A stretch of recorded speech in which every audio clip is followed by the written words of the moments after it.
பரிசுத்த நாமத்திற்கு மகிமையுண்டாவதாக. கர்த்தரின் வார்த்தையும் என் வாழ்க்கையும் என்ற ஆடியோ கிளிப்பின் வழியாய் உங்களோடு சந்திப்பதில் நான் மிக்க மகிழ்ச்சி அடைகிறேன். இன்றைக்கான தேவனுடைய வார்த்தை 1 கொரிந்தியருக்கு எழுதின முதலாவது நிருபம் 16ஆம் அதிகாரம் 14ஆம் வசனம். 1 கொரிந்தியர் 16:14. உங்கள் காரியங்கள் எல்லாம் அன்போடு செய்யப்பட கடவது. உங்கள் காரியங்கள் எல்லாம் அன்போடு செய்யப்பட கடவது. நம்முடைய காரியமெல்லாம் எப்படி செய்ய வேண்டும் என்றால் அன்போடு செய்ய வேண்டுமாம். ஒரு காரியத்தை செய்யணும் என்றால் ஏனோ தானோ என்று மற்றவர்களை ஏசி பேசாமல் நம்ம அன்போடு காரியத்தை நாம் செய்ய வேண்டுமாம். தேவன் அன்பாகவே இருக்கிறாராம். தேவன் அன்புள்ள ஆண்டவர். அன்புள்ள ஆண்டவரின் பிள்ளைகள் நாம் அன்புள்ளவர்களாக இருக்க வேண்டும். எல்லா காரியத்தையும் நாம் அன்போடு செய்ய வேண்டும். அன்பின் ஒரு பகுதி என்னவென்றால் மனதுருக்கம். The compassion is a fundamental part of love. Compassion is a fundamental part of love. அப்படி என்றால் ஒரு அன்பில் ஃபண்டமெண்டல் பார்ட், முக்கியமான பகுதி, முக்கியமான காரியம் என்னென்னா மனதுருக்கமா.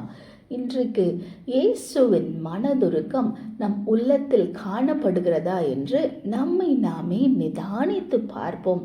ஒவ்வொரு சமயமும் இயேசுவானவர் அற்புதம் செய்யும் பொழுதும் உபதேசிக்கிறதற்கு முன்பாகவும் வார்த்தைகளை எடுத்து வாசித்து பாருங்கள். 2 வசனங்களை உங்களுக்காக நான் வாசிக்க விரும்புகிறேன். மத்தேயு எழுதின சுவிசேஷம் 9ஆம் அதிகாரம் 36ஆம் வசனம். மத்தேயு 9:36. அவர் திரளான ஜனங்களை கண்டபோது பொழுது அவர்கள் மேய்ப்பனில்லாத ஆடுகளைப் போல தொய்ந்து போனவர்களும் சிதறப்பட்டவர்களுமாயிருந்தபடியால் அவர்கள் மேல் மனதுருகி ஆண்டவர் ஜனங்களை பார்க்கிறார். திரளான ஜனங்கள் அவரை சூழ்ந்து கொண்டிருக்கிறார்கள். ஆண்டவர் அவர்களுக்கு மேய்ப்பன் இல்லாத ஆடுகளைப் போல இவர்கள் காணப்படுகிறார்கள் என்று சொல்லி ஆண்டவர் ஜனங்களை பார்த்து மனதுருகினாராம். அன்பின் முக்கியமான ஒரு பங்கு மனதுருக்கம். இயேசுவானவர் மனதுருக்கம் உள்ளவராக காணப்பட்டார், கரிசனையுள்ளவராக காணப்பட்டார். ஏனென்றால் அவர் அன்பு நிறைந்தவராக இந்த உலகத்தில் சுற்றித் திரிந்தார். இயேசுவின் மனதுருக்கம் இன்றில் நம்மில் காணப்படுகிறதா என்று நிதானித்து பார்ப்போம். இன்னொரு வசனத்தை வாசிக்க விரும்புகிறேன். லூக்கா எழுதின சுவிசேஷம் 7ஆம் அதிகாரம் 13ஆம் வசனம். கர்த்தர் அவளை பார்த்து அவள் மேல் மனதுருகி அழாதே என்று சொல்லி Jesus always moved with compassion. He moved with compassion. அவர் எந்த காரியத்தை செய்கிறதற்கு முன்பாகவும் பாருங்க, அவருக்குள்ளாய் மனதுருக்கம் காணப்பட்டது. இன்றைக்கு நாம் காரியங்களை செய்து கொண்டிருக்கிறோம், கர்த்தருக்காக காரியங்களை செய்கிறோம் என்று கூறலாம். ஆனால் அந்த காரியத்தை செய்கிறதற்கு முன்பாக இயேசுவானவரின் மனதுருக்கம் நம் இருதயத்தில் காணப்படுகிறதா பாருங்க. ஆண்டவர் ஒரு 7 விதவையின் மகன் இறந்து போனதற்கு முன்பாக, அவர் அந்த பாடியை தொடர்றதுக்கு முன்பாக மனதுருகி அழாதே என்று சொல்லி ஆண்டவர் காரியங்களை ஏன் செய்தார் தெரியுமா? ஏன் ஆண்டவர் பெரிய பெரிய அற்புதங்களாம் செய்தார்? ஏன் முடவனை நடக்க செய்தார்? ஏன் என்று நினைக்கிறீர்கள்? ஏனென்றால் அவர் மனதுருக்கமுள்ள ஆண்டவர். மற்றவர்கள் படுகிற வேதனைகளையும் கஷ்டங்களையும் வியாதிகளையும் பார்க்கும் பொழுது அவர் மனதுருகினார். அவர் மனதுருகி காரியத்தை செய்தார். இயேசுவானவர் இந்த உலகத்திற்கு வந்து நான் எப்படிப்பட்ட வல்லமை எனக்கு இருக்கிறது தெரியுமா என்று காட்டிக்கொள்ள அவர் இந்த உலகத்தில் வந்து அற்புதங்களை செய்யவில்லை. அவர் ஏன் அற்புதத்தை செய்தார்? அவர் ஏன் காரியத்தை செய்தார்? ஒரு காரியத்தை செய்கிறதற்கு முன்பாக அவர் உள்ளத்தில் காணப்பட்டது என்ன? மனதுருக்கம். மனதுருக்கம். நான் யார் தெரியுமா? நான் எப்படிப்பட்டவன் தெரியுமா?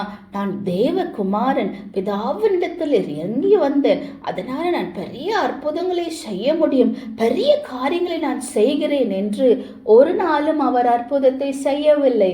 ஏன் செய்தார் அவர் அற்புதம்? மனதுருகி அவர்கள் மேல் மனதுருகி அற்புதத்தை செய்தார். நான் யார் தெரியுமா? பெருமை பாராட்டி கொள்ள அவர் அற்புதம் செய்யவில்லை. பெருமை பாராட்டி கொள்ள அவர் பிணியாளிகளை சுகமாக்கவில்லை. ஏன் அவர் அற்புதத்தை நிகழ்த்தினார்? மனதுருக்கம். இயேசுவின் மனதுருக்கம் அவர் இருந்ததனால அவர் ஜனங்களை சுகமாக்கினார். இன்னைக்கு நம்ம அநேக காரியங்களை செய்யலாம். உங்க காரியங்கள் எல்லாம் அன்போடு செய்யப்பட கடவுது என்று முதலாவது வசனத்தை நாம் வாசித்தோம். அன்பில் முக்கியமான ஒரு பங்கு மனதுருக்கம். இன்று காரியங்களை செய்கிறோம். நாம் இந்த ஓய்வு நாள் அநேக காரியங்களை செய்யலாம். எப்படி இருக்கிறது நம்முடைய காரியம்? நம்மை மேன்மைப்படுத்தி கொள்ள காரியங்களை செய்கிறோமா? இயேசுவானவர் எப்பொழுதும் அப்படி செய்யவே இல்லை. ஏன் அவர் காரியங்களை செய்தார்? ஏனென்றால் அவர் மனதுருகினதனால காரியங்களை செய்தார். இன்று நாம் காரியங்களை செய்யும் பொழுது, மற்றவர்களை பார்க்கும் பொழுது மனதுருக்கம் நம்மில் காணப்படுகிறதா? அதுதான் இயேசுவின் சுபாவம், அதுதான் இயேசுவின் கேரக்டர் நமக்குள்ளா இருக்கிறது என்பதை வெளிப்படுத்தும்.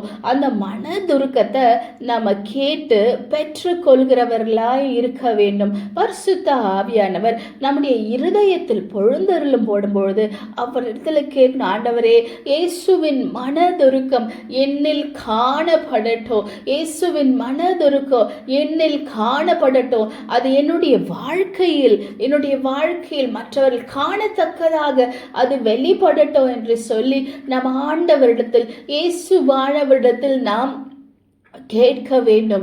இயேசுவின் மனதுருக்கம். அவர் மனதுருக்கத்தினால் காரியங்களை செய்தார், மனதுருக்கத்தினால் அற்புதங்களை நிகழ்த்தினார். இன்று நாம் காரியங்களை செய்யும் பொழுது மனதுருக்கத்தில் நிறைந்தவர்களாய் செய்கிறோமா என்று பரிசுத்த ஆவியானவரால் நாம் நிதானித்து பார்க்கப்பட வேண்டும். நாம் நிதானித்து பார்க்கப்பட்டால் நாம் நியாயம் தீர்க்கப்படும் என்று வேதத்தில் எழுதப்பட்டிருக்கிறது. இன்று பரிசுத்த ஆவியானவரிடத்தில் கேட்கலாம், வேதனை உண்டாக்கும் வழிகள் என்னிடத்தில் உண்டோ என்று பார்த்து நித்திய ஜீவ வழியிலே நடத்தும் ஆண்டவரே என்று நாம் ஆண்டவரிடத்தில் கேட்கலாம். திரும்பவும் அந்த வசனத்தை படித்து முடிக்க நான் ஆசைப்படுகிறேன். 1 கொரிந்தியர் 16ஆம் அதிகாரம் 14ஆம் வசனம். 1 கொரிந்தியர் 16:14. உங்கள் காரியங்கள் எல்லாம் அன்போடே செய்யப்பட கடவது. உங்கள் காரியங்கள் எல்லாம் அன்போடே செய்யப்பட கடவுது. நாம் ஜபிப்போமா? அன்பின் ஆண்டவரே, இந்த காலை வேலைக்காம நன்றியோடு உம்மை நாங்கள் துதிக்கிறோம், உம்மை ஸ்தோத்திரிக்கிறோம் ராஜா. நன்றியோடு உம்மை நாங்கள் துதிக்கிறோம் அப்பா. இயேசுவின் மனதுருக்கும் அப்பா எங்களில் காணப்படட்டும் ராஜா. உங்கள் காரியங்கள் எல்லாம் அன்போடு செய்யப்பட கடவுதுன்னு எழுதப்பட்டிருக்கிறப்பா ஆண்டவரே. அப்பா, நாங்கள் என்ன காரியங்கள் செஞ்சாலும் அதில் அன்பு இருக்க கர்த்தர் கிருபை தருவீராக. எங்கள் பெயரையோ எங்கள் ஆண்டவரே நாங்கள் செய்யும் காரியங்களையோ மெச்சிக்கொள்ளாதபடி அப்பா அந்த காரியத்தில் எல்லாம் அன்பு காணப்படட்டும்ப்பா. அன்பு மற்றவர்களால் அறிந்து கொள்ளப்படட்டும் ஏசப்பா. ஆண்டவரே உம்மை ஸ்தோத்திரம். இயேசுவானவர் மனதுருகி ஆண்டவரே அப்பா அன்பு வைத்து பல காரியங்களை இந்த உலகத்தில் செய்தீங்கப்பா. அந்த அன்பு எங்கள் இருதயத்தில் ஊற்றப்படட்டும். அந்த மனதுருக்கம் எங்கள் இருதயத்தில் ஊற்றப்படட்டும் ஆண்டவரே. அப்பா, you moved with compassion and helped people. ஓப்பா ஆண்டவரே, அது போல நாங்கள் அப்பா மனதுருக்கத்தில் அப்பா நாங்கள் மனதுருக்கிறவர்களாய் எங்களை மாற்றுகிறோம் ஆண்டவரே. மற்றவர்களின் கவலைகளும் வேதனைகளையும் இயேசுவானவர் புரிந்து கொண்டு ஆண்டவரே உம்மை ஸ்தோத்திரிக்கிறோம் ராஜா. ஆண்டவரே, நீர் அவர்கள் மேல் மனதுருகி காரியத்தை நடப்பித்தீர் ஆண்டவரே. ஆண்டவரே உம்மை ஸ்தோத்திரிக்கிறோம் ராஜா. மரியாள் அழுத பொழுது நீர் அழுதீர் ஆண்டவரே. அப்பா உம்மை ஸ்தோத்திரிக்கிறோம் ராஜா. நன்றியோடு உம்மை நாங்கள் துதிக்கிறோம். அப்படிப்பட்ட மனதுருக்கம் எங்கள் இருதயங்களில் ஊற்றப்படும்படியாய் நாங்கள் ஜெபிக்கிறோம். எங்கள் சபைகளில் அப்பா உம்மை ஸ்தோத்திரிக்கிறோம். அப்படிப்பட்ட மனதுருக்கம் ஊற்றப்படட்டும் ஆண்டவரே, ஊற்றப்படட்டும் ஆண்டவரே. தடையாய் நிற்கிற காரியங்கள் விலகட்டும் இயேசுவின் நாமத்தில். தடையாய் நிற்கிற காரியங்கள் இயேசுவின் நாமத்தில் விலகட்டும். யாரெல்லாம் உண்மையாகவே அந்த மனதுருக்கத்தின் தெய்வம் என் இருதயத்தில் வந்து வாசம் பண்ண வேண்டும், என் இருதயத்தில் பொழுந்தருளப்பட வேண்டும் என்று உண்மையாக கேட்கிறார்களோ அவள் இருதயத்தில் நீர் பொழுந்தருளப்படும்படியாய் நான் ஜெபிக்கிறேன் ஆண்டவரே. உம்மை ஸ்தோத்திரிக்கிறேன் ராஜா. நாங்கள் செய்கிற காரியங்கள், இந்த நாளின் ஒவ்வொரு நாளும் செய்கிற காரியங்கள் அன்போடு செய்ய கர்த்தர் எங்களுக்கு உதவி புரிவீராக, உதவி புரிவீராக ஆண்டவரே. உம்மை ஸ்தோத்திரிக்கிறோம். இந்த நாளை உங்க ஆளுகைக்குள்ள ஒப்பு கொடுக்கிறோம் ராஜா. பரிசுத்த ஆவியானவரின் ஆளுகைக்குள்ள ஒப்பு கொடுக்கிறோம் ஆண்டவரே. உம்மை ஸ்தோத்திரிக்கிறோம். எல்லாம் ஒழுங்கும் கிரமமாய் செய்யப்படட்டும் இயேசுவின் நாமத்தில். எல்லா ஒழுங்கினங்கள் மாற்றப்படட்டும் இயேசுவின் நாமத்தில். எல்லா வெறுமைகள் மாற்றப்படட்டும் இயேசுவின் நாமத்தில். ஆண்டவரே உம்மை ஸ்தோத்திரிக்கிறோம். ஒழுங்கின்மையும் வெறுமையுமாய் இருந்த பூமியின் மேல் கர்த்தர் அசைவாடி இருப்பா. அந்த ஜலத்தில் மேல் அசைவாடின பின்பு தேவ வார்த்தை உண்டான பொழுது இந்த உலகம் சீர்படுத்தப்பட்டது ஆண்டவரே. அப்பா உம்மை ஸ்தோத்திரிக்கும். பரிசுத்த ஆவியானவரின் அசைவாடுதலுக்காக காத்திருக்கிறோம். ஒழுங்கின்மையும் வெறுமையுமான காரியங்கள் மாற்றப்பட பரிசுத்த ஆவியானவரின் அப்பா அபிஷேகம் ஊற்றப்படுகிற தருணத்திற்காக நாங்கள் காத்திருக்கிறோம் ராஜா. ஆண்டவரே உம்மை ஸ்தோத்திரிக்கிறோம் ராஜா. இந்த நாளின் ஒவ்வொரு நிமிஷமும் அப்பா எதை செய்தாலும் அன்போடு செய்கிறவரா இருக்க கர்த்தர் நீர் எங்களுக்கு உதவி புரியுங்க ஆண்டவரே. அப்பா உம்மை ஸ்தோத்திரிக்கிறோம். கர்த்தருடைய ஆவியானவர் மேற்கொள்வீராக, மேற்கொள்வீராக. கர்த்தர் ஜெயம் எடுப்பீராக. இயேசுவின் நாமத்தில் நாங்கள் ஜெயத்தை பேசுகிறோம். இயேசுவின் நாமத்தில் நாங்கள் அன்பை கூறுகிறோம் ராஜா, அன்பை கூறுகிறோம். ஒருவர் குறையை ஒருவர் அப்பா மறக்கிறவர்களாய், மன்னிக்கிறவர்களாய் ஆண்டவரே, ஒருவர் குறைகளை தாங்குகிறவர்களாய் அந்த அன்பு எங்களில் வெளிப்படட்டும் ஆண்டவரே. உம்மை ஸ்தோத்திரிக்கிறோம் ராஜா, ஸ்தோத்திரிக்கிறோம் கர்த்தாவே. நன்றியோடு நாங்கள் துதிக்கிறோம் ராஜா. அப்பா எங்களை தாழ்த்தி ஒப்பு கொடுக்கிறோம். நீர் மகிமைப்படுவீராக, மகிமைப்படுவீராக. அப்பா உம்மை ஸ்தோத்திரிக்கிறோம். இந்த ஜெபத்தை இயேசு கிறிஸ்து மூலம் ஜெபிக்கிறோம் நல்ல பிதாவே, ஆமேன். கர்த்தர் தாமே இந்த வசனங்களை ஆசீர்வதிப்பாராக. நம்முடைய காரியங்கள் எல்லாம் அன்போடு செய்ய வேண்டும் என்று ஆண்டவர் விரும்புகிறார். அதனால் நம்ம காரியங்களை அன்போடு செய்ய பரிசுத்த ஆவியானவரின் உதவியை நம்ம நாடுவோம். ஆமேன்.